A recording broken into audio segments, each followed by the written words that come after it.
What up, peeps? Happy Sunday. Here we are again, as always, 8 p.m. here in Texas, 6 o'clock there in California with my boy Mike. And we're gonna bring it to you this weekend. We're gonna get into some really good stuff.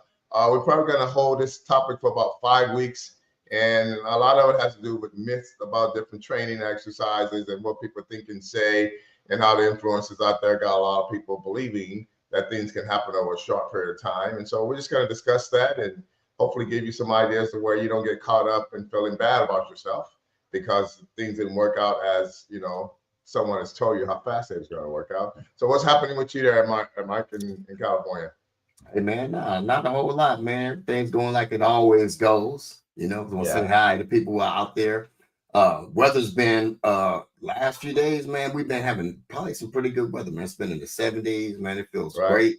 Great to be outside. That's where I was yesterday. You know how I do my thing on the outside, but everything, man, right now, man, it's running pretty smooth, man. No injuries, nothing to complain about as an old man. You know what I'm saying? Yeah. So I said, I was about to say, here in Texas, man, it's starting to get warm. Been here almost 5 years now, come November 20th, so it's not something that we're not used to coming our way. And, I work inside, so I really don't care too much about heat. It doesn't matter. And it doesn't matter how hot it gets, so I'm not running from any of it. And, it's, but one thing about it is the weather here in Texas is definitely challenging. It's challenging, and especially from California, where I was for 30 plus years. And now I'm here, San Diego was all about wake up, make plans. You can do what all you got to do. You know what's going to happen. The weather's going to be nice. Here, you wake up, it's raining for 10 minutes, and then it's back sunny, and then it's humid, then rain again at some point later in the day. And so it's just an adjustment that, just makes you come prepared and ready to deal with whatever comes your way. Like you said, we'll be covering several topics. We'll be talking about different things, man. You kind of hit on it, but we got some questions, man, and we'll probably be doing this for the next few weeks, man. Just going over some things, and like we was talking about myths and stuff. But here's one. Here's a question for you, Rob. What one fitness myth you wish would die already? Well, there's several, but I think the biggest one is that, people post these videos and they say, oh yeah, do this type of exercise, do this ab crunch, and you'll lose body fat, you know what I mean? Or belly fat. Mm-hmm. I just don't believe that. Bottom line is calories in, calories out. And, but what I will say about all of that is that the exercises may be something that you definitely want to do, but just don't take the notion that you will be able to all of a sudden lose all this belly fat when your meal plan hadn't changed, your cardio hadn't changed, and your calorie intake is a lot higher than your output. So it's just not going to happen. You may have a nice developed stomach under the body fat, but until you actually do the cardio, eat the correct foods, that I just think that is something that a lot of people are falling for, especially through the influencers. Right. That, you do these exercises, you're going to be looking like me. And being in this lifestyle, I can honestly tell you that the videos that you see, the people will do them, but only for that video. It's not something that they do every day. It's a quick 30-second video that you think is going to change your life forever, and it's not. So I just wish everybody would add at the bottom of it, this is something to enhance your chances of changing your physique, but you still need to diet properly and do your cardio. Got you. Hey, mine, we kind of hit on this a little bit before we even came on the air. Mine is when women say, hey, I don't want to look like a man when I lift, that myth. Yeah. And like we talking about influencers and stuff, we got those influencers out there that swearing up and down they're not taking anything, especially females. And the only way a woman is going to get that type of muscle, they have to take some kind of growth enhancers and stuff and be on something.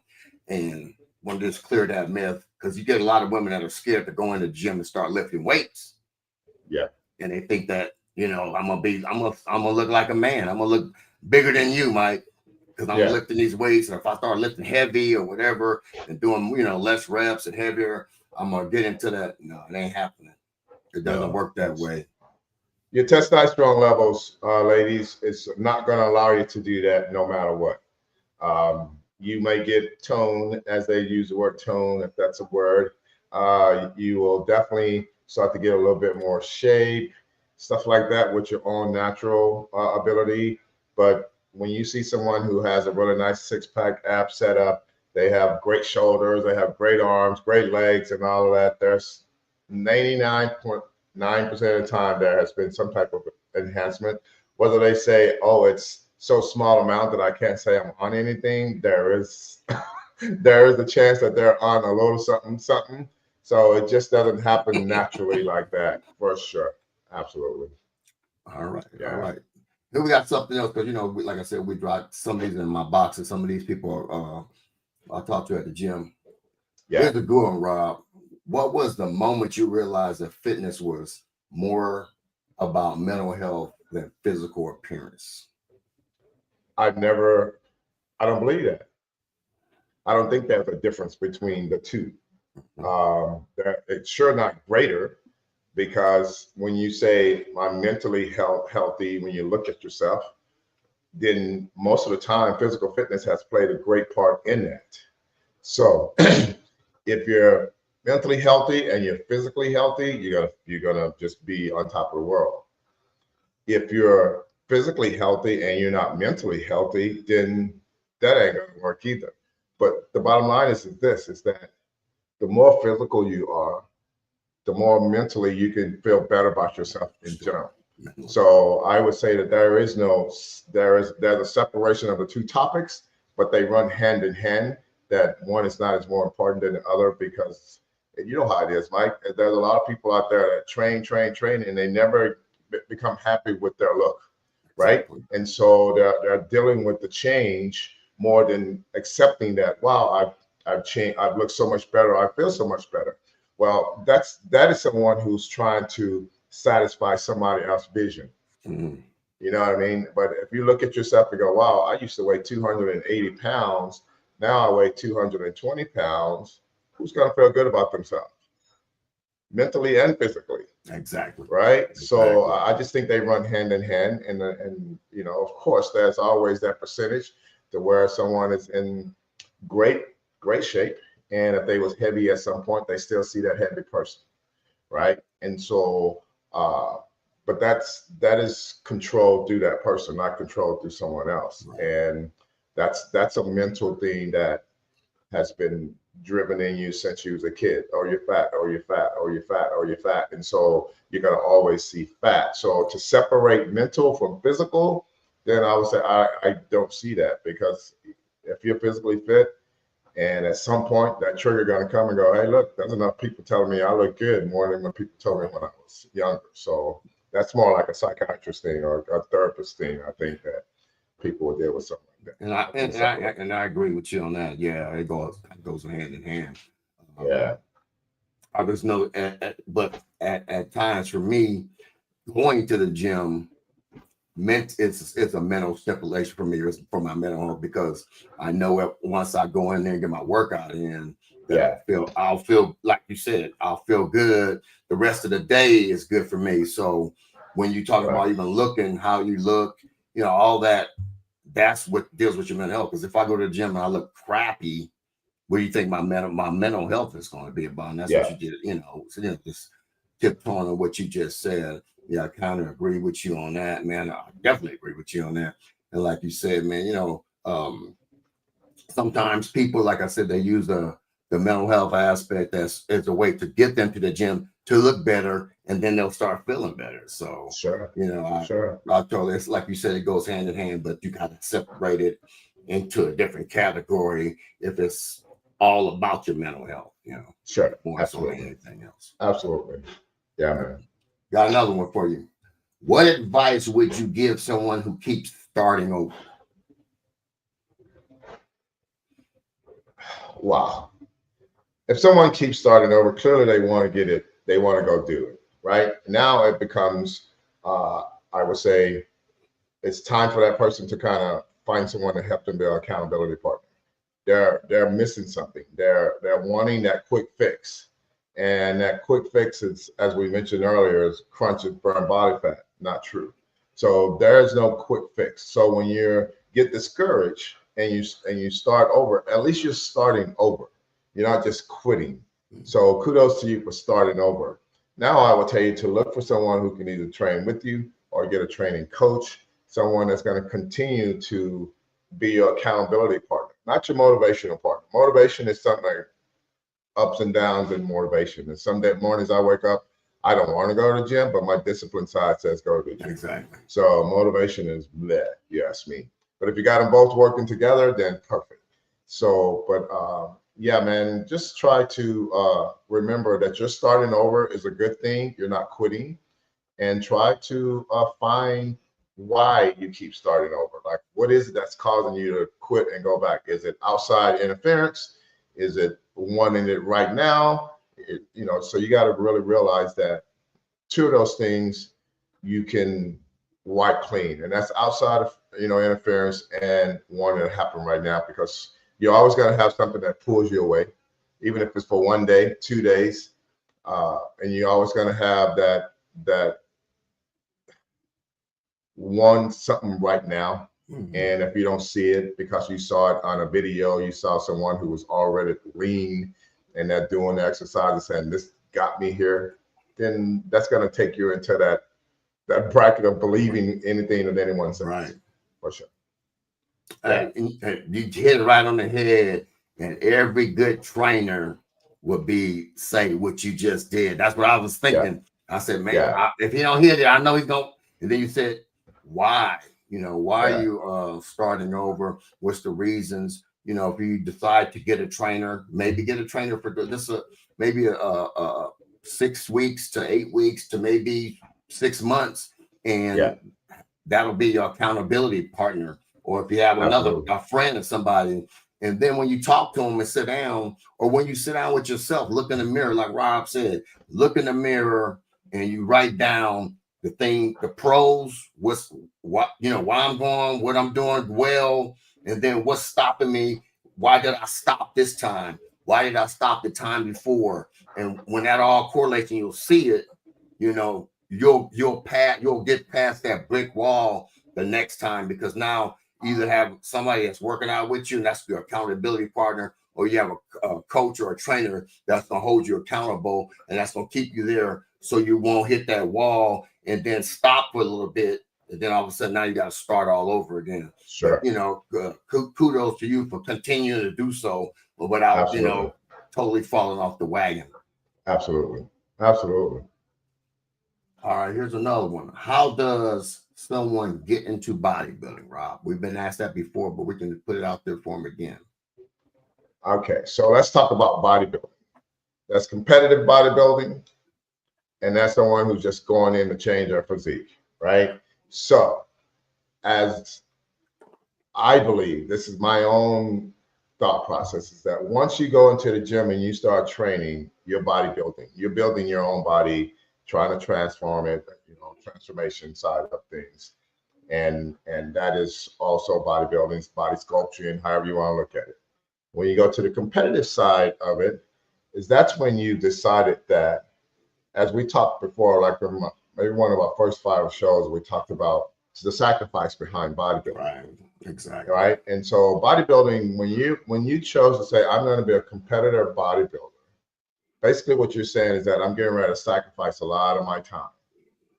And when you can tell yourself that I'm ready to go both feet in and not 1 foot in, because that's where the stop and starts begins, is that it becomes part of your life, is like brushing your teeth in the morning. Right. You will do it no matter what's going on. You will brush your teeth. Same with bodybuilding.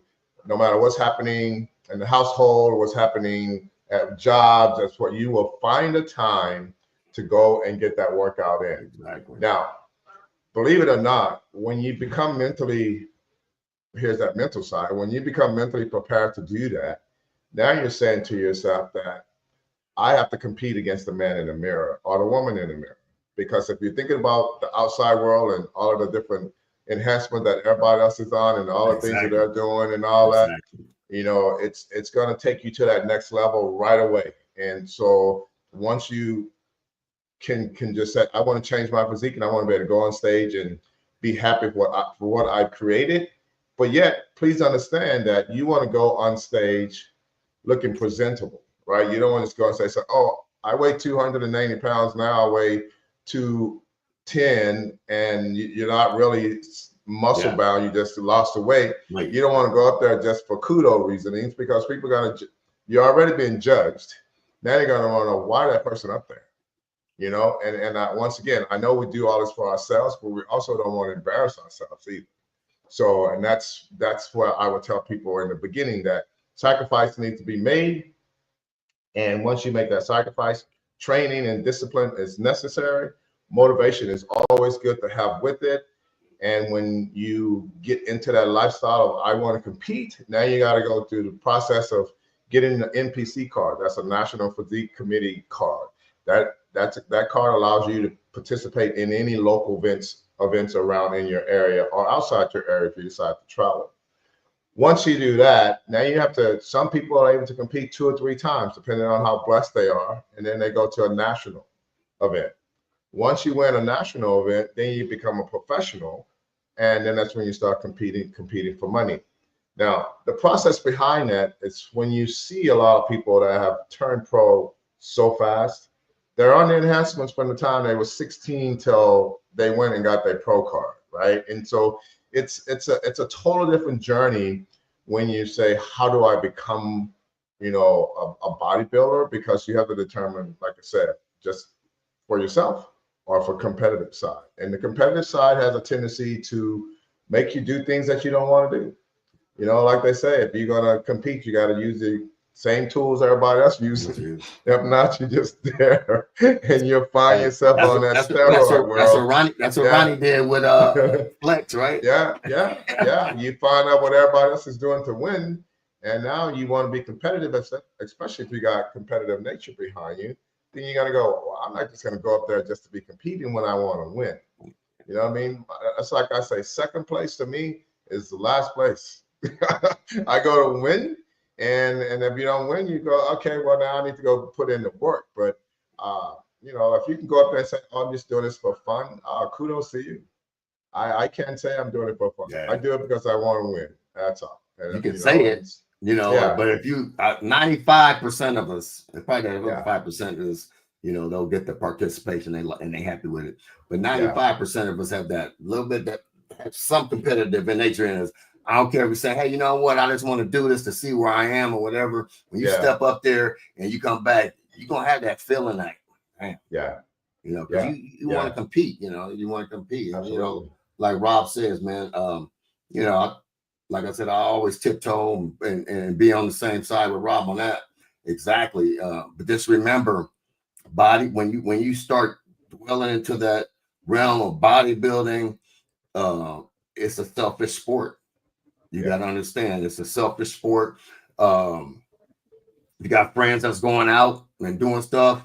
You won't be doing all that because you need your body to rest. And you want to grow. If you want to compete like that, you know, like we've always said, take your body as high as you can. Look, you know, as far as you can naturally before you make that decision. Yeah. If you're going into the trying to get in a national contest and you're developing that way, and then all of a sudden you want to going to be a top national a competitor, make sure you do your research, make sure you do blood work and everything. And if you want to take it to that next level, man, you know, do your thing. But remember, it's a lot of sacrifice, a lot of hard work, a lot of dedication. And you got to make sure when you say, hey, I'm going to compete, and you tell that coach that you're going to compete. When you tell Robert, I want to compete, and you tell me when's my first show, and he looks at your physique and he says, okay, well, you're not too bad off, Mike. I think you can do something within this year, but this is what you got to do. And when he sits down and tells you all of that, don't just shake your head, ask questions and say, okay, is this really for me? Yeah. And also what a lot of people don't talk about is the finance side of it. Yeah. It's a very expensive sport, people. I mean, you're talking an NPC card now costs, I think, $190 or something. I hadn't had to get one in a long time. But even as a pro, I have to get a card every year. and that card is $225 every year, right? But I go compete to make that money back if things work out my way. On the other side of that is your food intake. You're going to be buying all of the best foods. You're not going to be stopping and dropping at a Whataburger and getting your pump on with your Whataburger. You got to have all your supplements, all of the vitamins, all of the things that you need to recover from, you know. And I'm not a big supplement like pusher, but there's a lot of things that you got to have that your body don't constantly make, and you need those recovery things, and that's what's going to help you have the energy to recover and come back. So the financial side is just as great. Your foods, it's a mandatory. Your foods need to be in the fridge. Can be, you know, you just grab a little something here and there. You need to really be stocked up on that. That's usually one of the things that a lot of people don't realize is how much they put into their money into foods and all of those good things. Yeah. Let's go one more. All right. Okay, let's go. This question was, somebody asked me this in the gym too the other day. Yeah. When you do a meal prep, do you have a trick that you might use to kind of break the monotony up? Yeah, the trick is do it. Yeah, I know. That's what I'm right. Yeah. The trick is do it. Man. You have to like. It's not even something that you can consider. How can I make it short, or how can I make it faster? No, it's a matter of prepping your meals, putting everything in your refrigerator, and you will just go and grab those foods. One thing I will tell everyone is always get a weigh scale, so you know exactly how much food you eat, and you can count your calories a lot easier. But Tupperware bowls, cooking all your meals on a Sunday like I do, and then cook on a second time on a Wednesday, it keeps my fridge to where when I get cravings for something, I just go and eat something that's in my fridge and kill it. Believe it or not, 45 minutes of going out and doing something against your meal plan process is not worth it. It may sound good in the beginning, like, oh, I'm gonna have a couple of drinks with my friends, and then I'm not gonna do a lot. 45 minutes, I'm gonna hang out. Well, just go. You can still go hang out. You just can't have all of the stuff that everybody else is having, because that good times are only gonna last for 45 minutes. But with you getting ready for a show, 45 minutes is like a whole week of you trying to get rid of all that. So just prepping your foods, making sure that things are at home, ready to go, and you won't have those cravings. That's and if you do, they're at home already. So exactly, I totally agree with you on that too. That's why when I looked at him, I'm like, hey, what do you mean? He's like, what are you trick? I'm like, no, only trick I might have is I might switch my fish up. That's what I tell people. If I'm going like that, and it's always a necessity. I can't harp on it any more than you have. Yeah, you have to meal prep. And I love when I see people that are so dedicated that when they're meal prepping, if they go somewhere, they got their Tupperware with them. Yeah, that's when that person's gonna be dialed in, because they're taking their food wherever they go. It's not rocket science. It's science. And then a lot of people, if you're in the beginning stages, if you go out, you can tell people how to make your food. They can make it just as bland, just like you do at home. But instead of you getting all that extra stuff and on the side afterwards and those drinks and everything, just stick to your plan, stick to your meal plan, because if you want, like we talked about earlier, you want to be a competitive bodybuilder, it's nowhere around it. It's when people say, okay, here, I'm gonna give you a cheat meal and stuff, they're just, you're not at that level at that time where you're getting ready for a show, So, and I'm gonna tell you a secret about us coaches. I've used that term a lot. Okay, I want you to go have a cheat meal. Well, here's a secret behind that, is that when you tell someone they can go have a cheat meal after eating really clean all week, or even 2 weeks in a row, and they go have a cheat meal, they feel like yucky salt, loading. Then they go, oh, I don't want to do that, and then have to come back and then do more cardio for it, right? Now, it's true at towards the end of your 16 week of going through it all, and you're around week 13 or something, you're kind of feeling sluggish, then you can go get something to kind of raise your leptin levels by eating some carbs. But it's not like you're sitting around eating burgers, French fries, and having a hot dog here and there all day. You're talking one meal just to raise your energy source, and you get back on it. So yeah, but most people will, after a while, they kind of go, "Oh, I don't want that cheat meal because I feel so bad." Yeah, it makes you feel, you feel like it's like you have a hangover.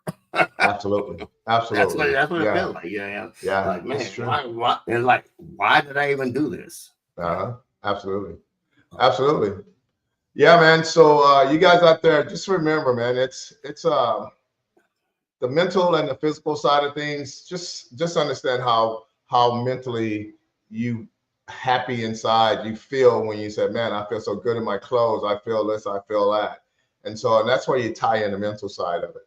If it's a stress reliever, then you can say it's a mental thing, but it's also a support system that's going to allow you to go in and still get your body right, so you can feel better about that. But it's just something to go. That's your time, your me time. And that's always good with the head. When you can do something just for yourself and you feel good about it, you walk away from it. Please understand that influencers out there, influencers are just that. They influence you to do shit that you might want to even consider doing. Most of the stuff that they show you out there, you can't do it by yourself anyways. And if you think about it, most of them are doing it with the training partner, and they're spotting and they're pushing each other and they're doing it. And so imagine you doing this by yourself.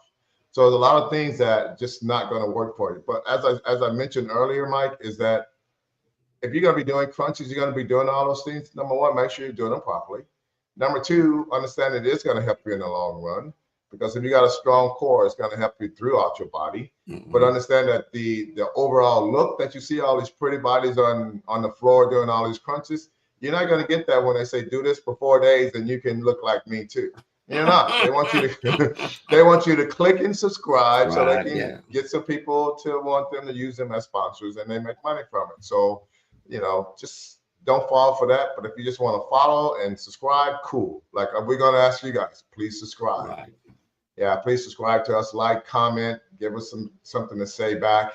And as Mike got some of these questions from people who've been looking at our stuff and asking, seeing them around and seeing them at the gym or even emailing them, that allow us to come back at you with true facts on how we feel about things. We have no reason. Mike and I now 64, 63 here, and getting ready to be 65, 64. 66. I'm 66 now. Yeah. So I had my birthday. We have no hidden agenda to not share, for sure. Right. Yeah. And with that, also, like Rob said, hey, don't believe everything you see and hear on the internet, people. That's why, hey, don't fall for everything. That's why I say sometimes you got to do your own research when you see stuff. Because I have people hit me up, or I know Robert hit them up. Hey, did you see this? And I look at it, I'm like, oh my God. And you really believe that's how it's gonna work? If they did, think about it, and I used to tell people this too, when they used to have those infomercials at night. You remember those, Rob? The big infomercial thing? Those are real big for a long time. If you take this pill, or if you do this, whatever, then you'll be, I'm like, all they're trying to do is they're saturating the market. And if they can get 100 people to call in, they're making money. And that's what they're looking at. If it worked, everybody would be taking it. It wouldn't be an infomercial, and people weren't getting it. And that's how the internet is now. People are just trying to get your attention, say, hey, in 2 weeks, you can look like this guy. Yeah. And this guy's already cut up, chiseled up, abs, the lady's already muscled up, looking lean, cut. It don't happen. It doesn't happen that fast. I don't care. You can take whatever you want to take, and it still ain't gonna work that fast. No. So, don't believe everything that you see. Do your own research on it, and if you have questions, you can always ask us or ask somebody else. But always do research on something before you get into it or do it. Don't make a snap decision. Say, hey, I'm doing that because they doing it. Because most of the time it doesn't go that way. Absolutely. And with that being said, Rob, that's about it for us right now, man. Well, that's it, man. So people, please go down and subscribe, like, comment, say something. We don't care. Just let us know that you're out there, and we will definitely respond to your statements and questions. we will be here every Sunday, as always, 8 o'clock Central Time and 6 p.m. there in California, Pacific Time. So pass it on to someone else who may need to watch some of this stuff. Also, if you guys want, just go to our, our site there at 60 Fit Club and look at some of our old past stuff. There may be some things in there that you might miss out on that you might want to know. And you can just go and look at those things and just kind of get some questions from there if you like. But we're here for you. We will be here, as we state, every Sunday, unless something happens. If something happened during the week, we will still post something during the week that will come on live on Sunday, so you'll still be able to catch us there. So we won't miss out. We'll make sure you guys keep up. All right. All right. So if you need to find me, you know where I'm at. I'm right here every Sunday.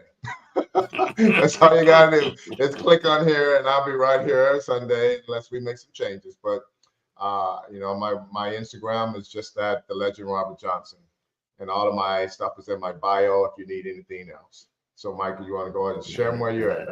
I'm at Big Darkness 59 on Instagram, House of Darkness Fitness on Instagram. Everything else is both those. You can click my links on either one of those. If you have questions, anything to ask, post us. Got a lot of knowledge between the both of us, man. We got so many things going right now. It's the right time to do it because, like I said, I'm 66. Rob's gonna be what, 64, right, Rob? Yeah. And, hey, we have a wealth of knowledge, and we don't hold back. Like we said, we're not doing it for, we're doing it because we want people to subscribe, of course. Yeah. But we want people to understand. Hey, you know what? Ask a question to somebody. We'll tell you the real answer. We won't. Sure. We don't. There's nothing for us to hide. So there you go. All right, peeps. We'll see you next Sunday. Peace. Deuces.